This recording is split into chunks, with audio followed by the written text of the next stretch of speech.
I'm joined tonight by Lily Langley. We're sitting at the curb of Enmore Road against a backdrop of graffiti, yellowed urban decay, and a night sky of magenta rendered diagonal hatching. We see Newtown through a distorted ink-wash lens in a landscape where urban myths leave the imagination and we stumble upon werewolves, ghouls, and grots. Before we meet these characters, I wanted to kind of ask about the landscapes to which they inhabit. So my Hoons and Goons series is based on, yes, lived experience, because we've all had very rough nights out in our lives, but also when I worked for 4 years in an outer Sydney pub, I saw a lot of things, you know, and it really taught me that you can get rowdy on any night of the week as long as you're committed. So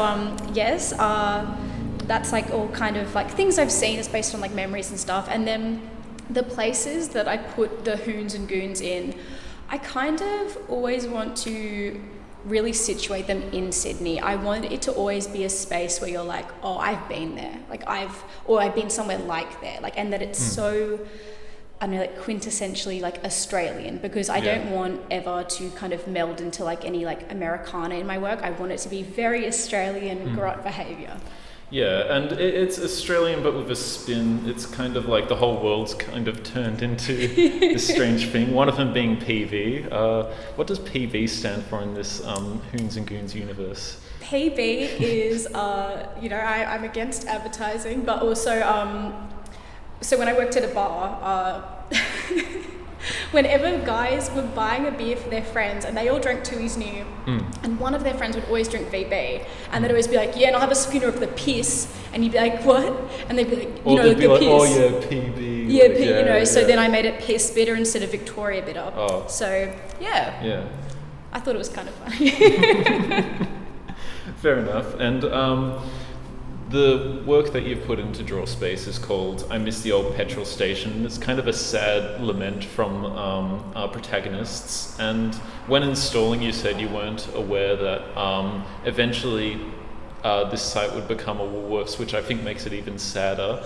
And I'm kind of thinking of like Sydney as this kind of layers over itself, and like various architectures kind of meld within each other, and you kind of especially in the site that you've depicted as this like liminal space between what used to be a petrol station and now it's currently sitting as this like disused car park with various Dutch Champion e-bikes kind of placed around. And then I guess the question I was getting at is are these liminal spaces or sites of haunting kind of a facet that you try to explore in your work?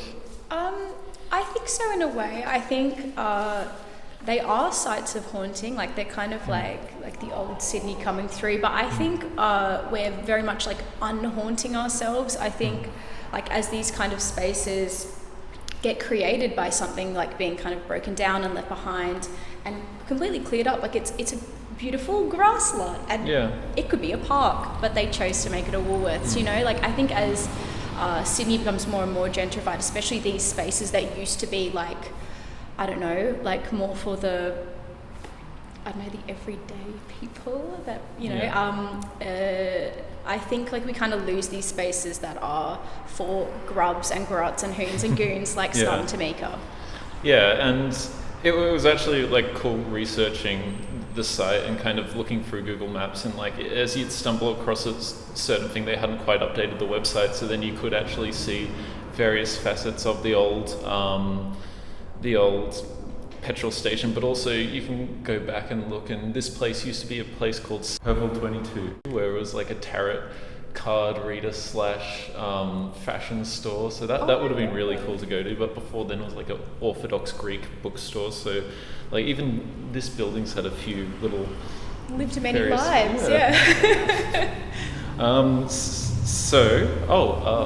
seems to be two characters walking kind of deranged ominously in the distance. I wonder who they are. Maybe we should wave to them. Piss off, you wanker. Oh well, that's not very nice. I miss miss the old petrol station.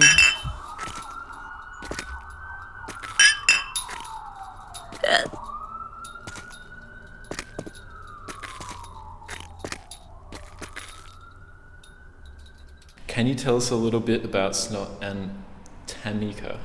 Yes, I can. So, Snot and Tamika are like when you go on a night out and there's always these final two, maybe three, usually just two people that refuse to go home, and they're like, no, the party's just getting started, like, let's keep on going, you know? And if you don't have that friend, they're you. And if you don't think it's you, then maybe you're boring, I don't know. But so Snot and Tamika are those last two that kind of, the night's been going on and they've just refused to go home. They've gotten kicked out of one of those early closing pubs that you think you're safe in, but they're like, no, we're closing at 10 tonight. And they're travelling up the road, probably towards the Enmore Hotel, in the hopes that they'll get let in, which they probably won't, let's be honest. The tactical bomb might help, but There's always the park, I guess.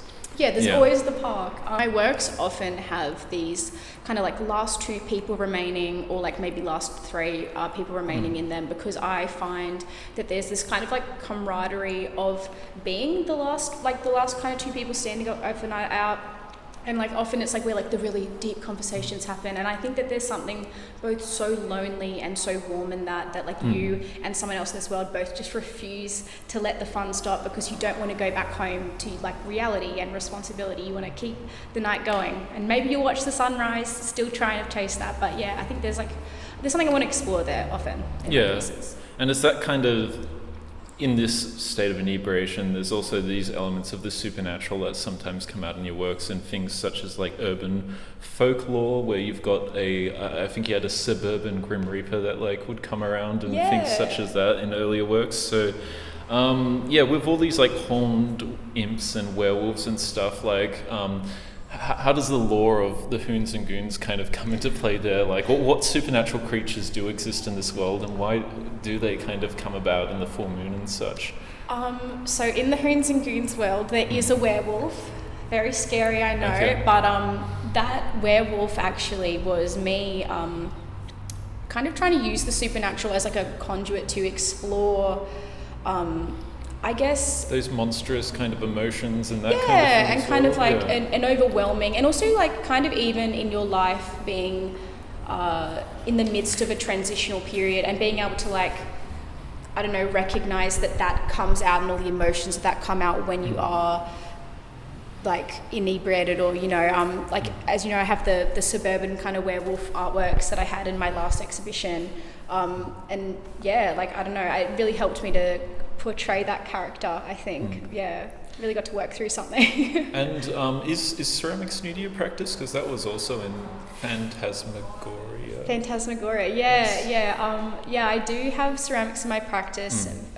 It's quite new. I'm still kind of exploring it, because I didn't ever have kind of a formal training in that at art school or anything, but I really love it. It's so fun to be able to like shape with my own hands like my characters, and I think it's really nice to kind of have them come out of the space and be in the space with you, which is why I really loved having the cardboard cutout in this exhibition. What's next for you? You think cardboard cutouts is kind of a little bit more where it kind of has more synchronicity with your drawing practice and such, or do you think a bit of both? Or I think a bit of both, maybe. It is really cool seeing them off the wall and being able to like put your arm underneath them and help carry them across to the next pub and such. Yeah, it's really like, I don't know, I thought that Snot as a cardboard cutout would be quite confronting. Yeah. But literally as I made her, I felt this absolute love. Like, I don't know, like I just felt such like a tenderness towards her, and I think that like it really is interesting to me how people react when they come to the space. This is probably the largest you've also depicted her, so like life size. Blowing her into life size, like how did you find that translation, especially with like text to line work and it being like a very involved process in that respect? Well, like as you can see in the work, I've really surrendered to the fact that like she will have marks, like the marks of the text, and I think that there is something so nice about text, so that it really shows. It has this real like skin blemish, like that kind of like you're breaking out, like it's got that kind of like, it does almost seem a little bit more like realistic in the kind of way that it bleeds through and stuff. So yeah, no, just it's a beautiful piece, and it was so awesome to do something that's like one-to-one directly across the road with it. So Yeah, nice we'll play. We'll leave the curb of Enmore Road, and yeah, thank you for the interview. Thank you, Daniel, for having me.